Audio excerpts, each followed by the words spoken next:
Assalamualaikum warahmatullahi wabarakatuh. Selamat pagi anak-anak. Bagaimana kabarnya hari ini? Alhamdulillah sehat semua ya.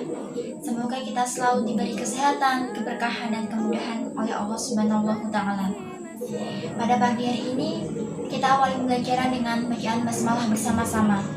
Bismillahirrahmanirrahim. Pertemuan kali ini Ibu akan membahas materi tentang hikmah zakat, di mana zakat sendiri adalah harta pribadi yang dikeluarkan oleh seorang muslim bila telah memenuhi syarat waktu dan jumlahnya, yang mana zakat merupakan perintah dari Allah dan merupakan salah satu rukun Islam. Yang ketiga ya, banyaklah manfaat dan hikmah dari zakat sendiri. Zakat bisa menjadi salah satu solusi untuk meningkatkan ekonomi umat. Contohnya, ada seorang anak yang tadinya putus sekolah, kini bisa bersekolah kembali karena menerima zakat. Contoh yang kedua, keluarga yang hidupnya serba pas-pasan, tidak memiliki penghasilan, kini bisa berwirausaha mandiri karena zakat. Bahkan yang tadinya seorang mustahik, kini bisa menjadi muzaki karena zakat. Lalu, apa saja Bu hikmah dari zakat itu? Pastilah sangatlah banyak hikmah dan manfaat dari zakat ya anak-anak. Hikmah dari zakat antara lain, yang pertama, membersihkan harta dan jiwa muzaki. Yang kedua, menumbuhkan rasa syukur kepada Allah Subhanahu wa taala. Yang ketiga, sebagai sarana mendekatkan diri kepada Allah. Yang keempat, menumbuhkan rasa kasih sayang dan tolong menolong antar sesama muslim. Yang kelima, terwujudnya keseimbangan sosial dan kesejahteraan sosial, yaitu kesetaraan antara si kaya dan si miskin. Yang keenam, berkurangnya kejahatan, karena akar dari kejahatan adalah kemiskinan. Yang ketujuh, terhindar dari sifat kikir, pelit, sombong, dan sifat-sifat buruk yang lainnya.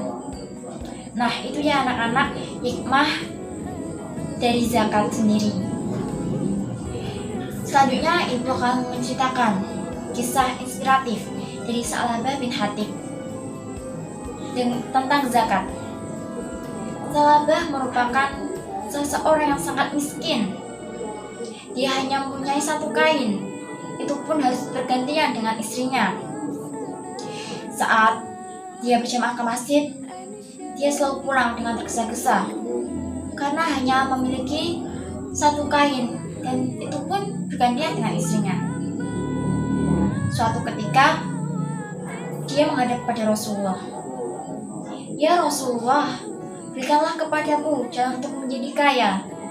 Rasulullah pun menjawab, "Sa'labah, terimalah tawakal dengan rezeki yang ada. Nikmatilah dan syukurilah, pasti Allah akan membalasnya." Sa'labah berkeras ingin menjadi hartawan. Akhirnya Rasulullah memberikan modal usaha pada Sa'labah, yaitu memberikannya dengan 2 ekor domba. Dengan izin Allah, ternaknya pun berkembang hingga menjadi ratusan. Kebunnya pun luas dan subur. Tapi apa yang telah diberikan kepadanya menjadikannya lupa. Dia lupa dengan Allah. Dia lupa dengan kewajibannya. Dia meninggalkan sholat, dan dia hanya sibuk mengurus ternak dan kebun kurmanya. Sampai akhirnya wahyu untuk berzakat turun kepada Rasulullah. Rasulullah pun memanggil sahabat Ali untuk menagih zakat pada Sa'labah. Sahabat Ali pun bergegas menemui Sa'labah. Sahabat Ali mengatakan, "Sa'labah, engkau wajib membayar zakat karena engkau telah mencapai kehartawananmu." Lalu Sa'labah pun menjawab, "Apa? Aku harus membayar zakat pada fakir miskin?" orang miskin itu adalah orang-orang yang pemalas.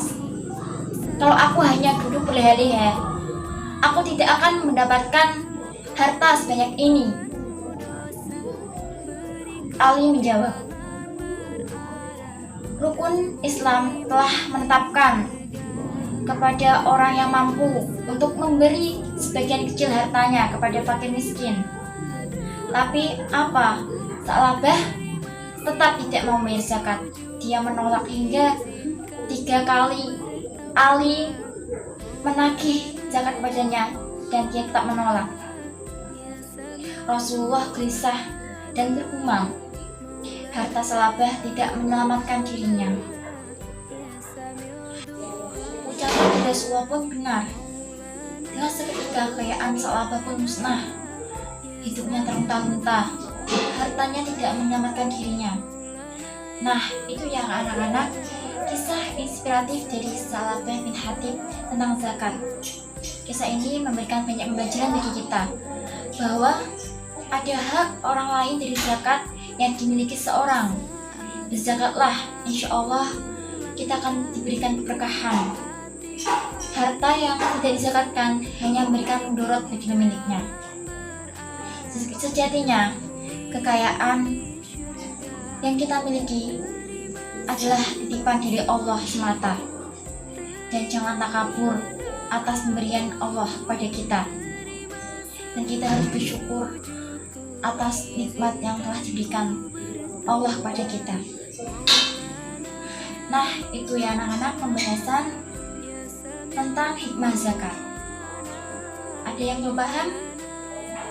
Kalau ada yang belum paham, ditanyakan.